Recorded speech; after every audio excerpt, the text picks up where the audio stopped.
Charan! Good morning everyone!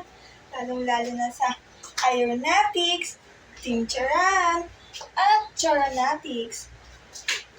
My name is AJ Espino, 19, from Santa Maria, Bulacan, na naniniwala sa kasabihang, never say die, because tomorrow is another guy.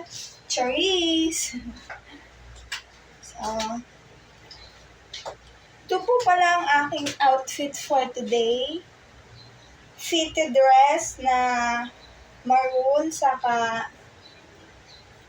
white bag. Then, naka black sandals po tayo.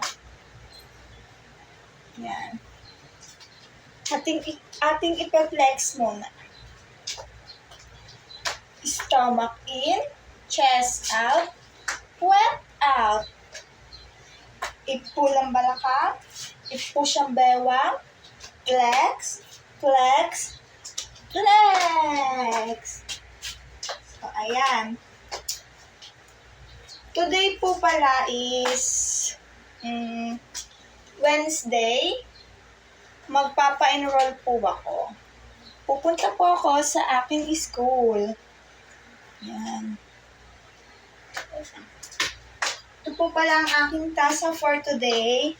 Wala po siyang tugma sa color of my dress. Kasi wala po kaming tasa dito. Kasi hindi po ako mahilig magkape. Ganon. Okay, flex din natin. Lalapit. Lalayo. Lalapit ulit. Lalayo. Sama natin siya sa pag-flex. Flex, flex, flex. Yan.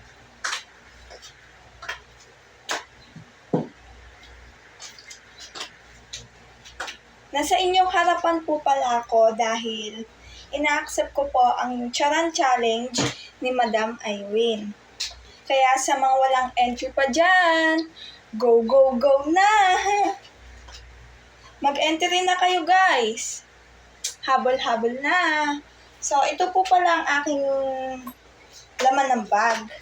Check natin siya. Lagay mo na.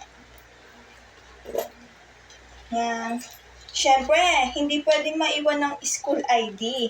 Kasi hindi tayo papapasukan sa school kapag wala kang school ID. Yan. Kailangan dapat suot mo yan. Then, so rin po pala, syempre, bilang isang babae, hindi dapat mawawala ang Charan! Ang lipstick! And, hindi rin mawawala ang cologne, pabango, para haggard ka man, mabango ka pa rin. Spray lang tayo sa ganito. Yan. Tapos dito. Bango.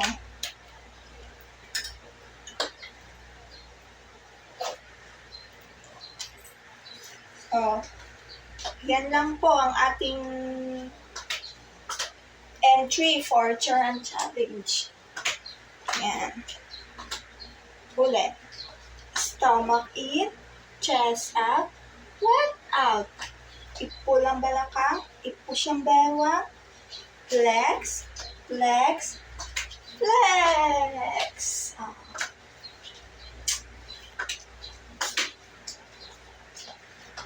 Wala pa akong ibang masabi kasi medyo nahihiya pa rin po ako. Pero, I do my best naman.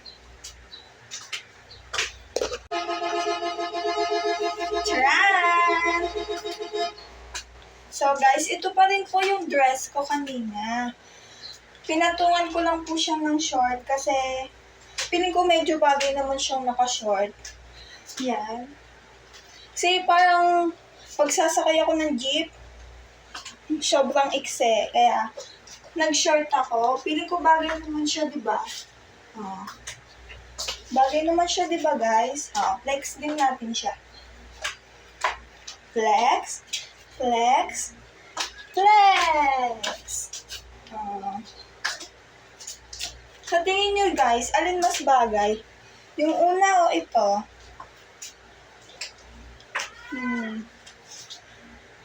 Ayan.